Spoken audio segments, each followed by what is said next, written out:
Sarah was exactly right. The engagement of someone. So, as a recap, where we've been so far, the Mystagogy is that time right after the initiation, coming in through the fullness of the three sacraments, and it's a honeymoon by way of analogy. It's a time, and it's also a time where falling away can occur. We are learning and receiving, and the sacraments are necessary, but it's a brief part of the Christian walk. Every Christian needs ongoing catechesis with an objective measure of progress. And I underline the word objective. It's just not for me and Jesus to figure it out. Right. Me and Jesus can drift all over the place. We need an anchor of objectivity. And that's what the church, one of the functions she provides. The King James, Proverbs 25:2. It is the glory of God to conceal a thing, but the honor of kings is to search a matter out. So these mysteries as they unfold, and Sarah alluded to it earlier, God doesn't give it all to us at one time. He conceals a thing. He doesn't hide it to keep it, but it's rather as we grow in that ability to ascertain it. And we are kings and queens. And so when I was thinking on that Proverbs, it came to me Chronicles of Narnia. Ephesians 2:6. We are seated, past tense, in heavenly places, and seated as cathedra, and that's the posture of a king and queen. And so a profound insight with Lucy, Peter, Susan, and Edmund, who does not follow.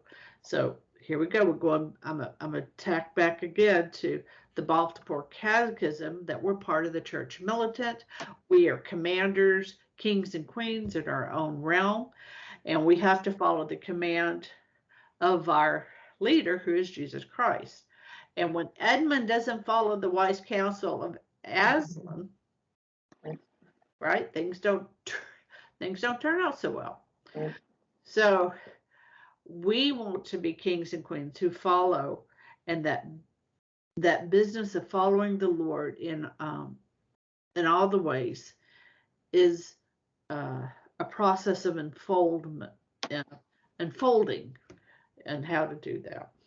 It's interesting. I think, particularly for the person who is coming into the church as an adult, because it is a far less organic unfolding, right, than what the child who is baptized and raised in the heart of the church.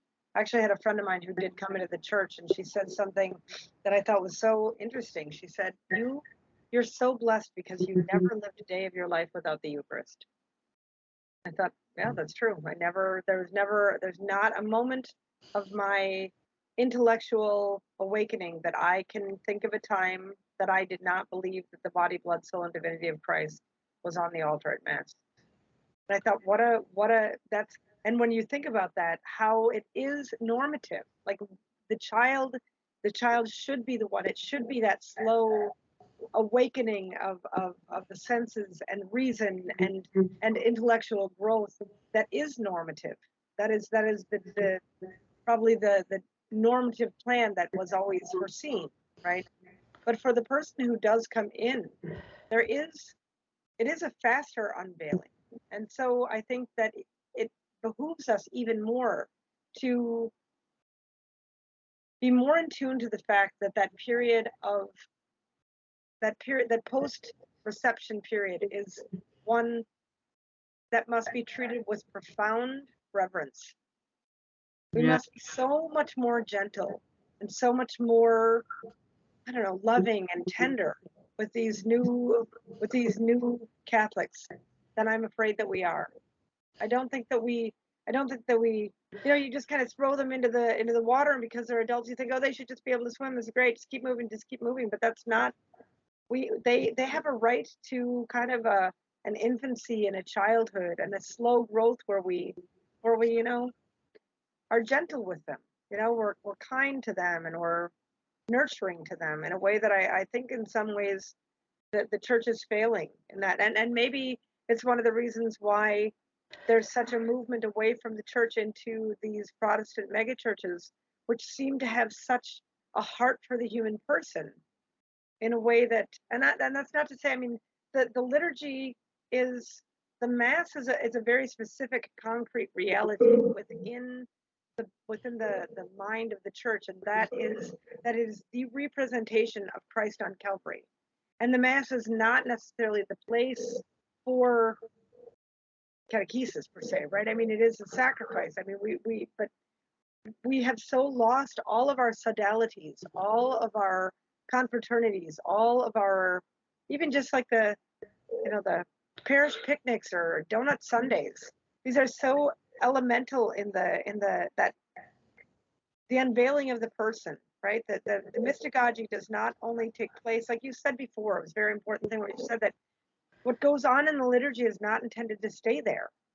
What goes on in the liturgy is to give us the grace that is necessary to go out to the world and introduce it to Christ, because they see him radiated through us. That's exactly right.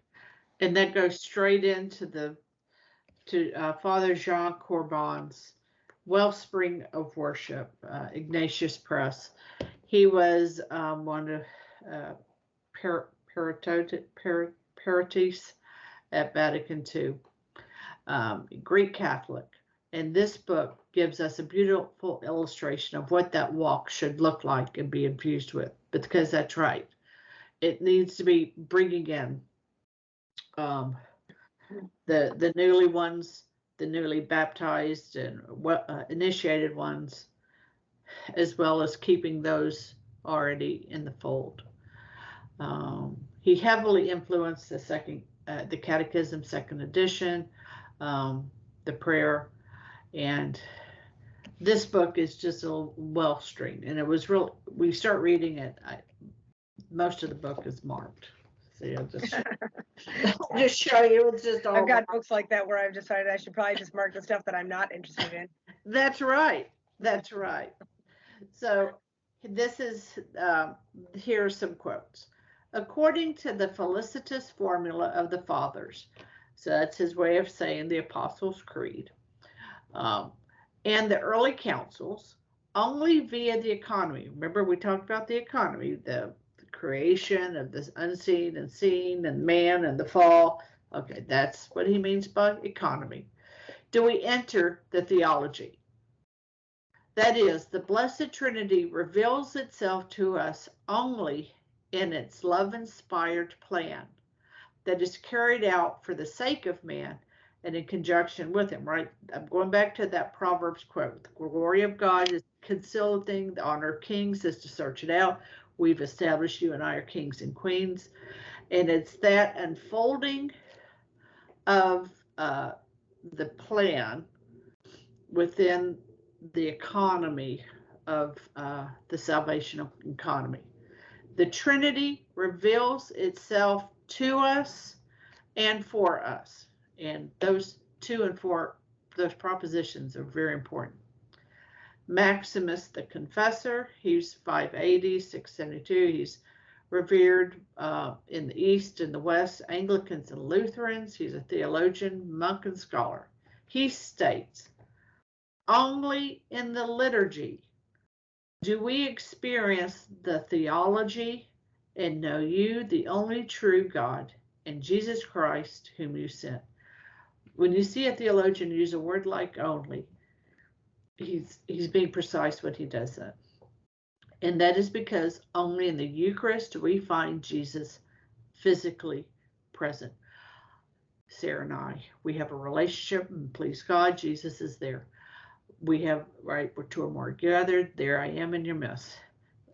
He's spiritually available to us, but it's only in the Eucharist where we have an actual physical, tangible, mode of his being.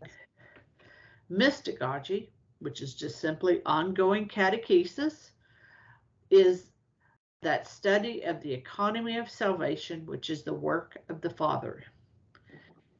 There's another quote. He who has been begotten before all ages leads, right? We're following his lead into the mystery because he's a person, and as Sarah keeps beautifully putting out, you cannot encapsulate.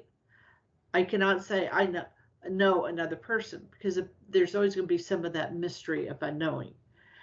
However, he does make us known to the living and true God as our Father. God is Father. He speaks the word and breathes the word. A river of life, that is a constant thing, which is the heart of history, and that leads to communion in a metaphysical way, in a profound way within the liturgy.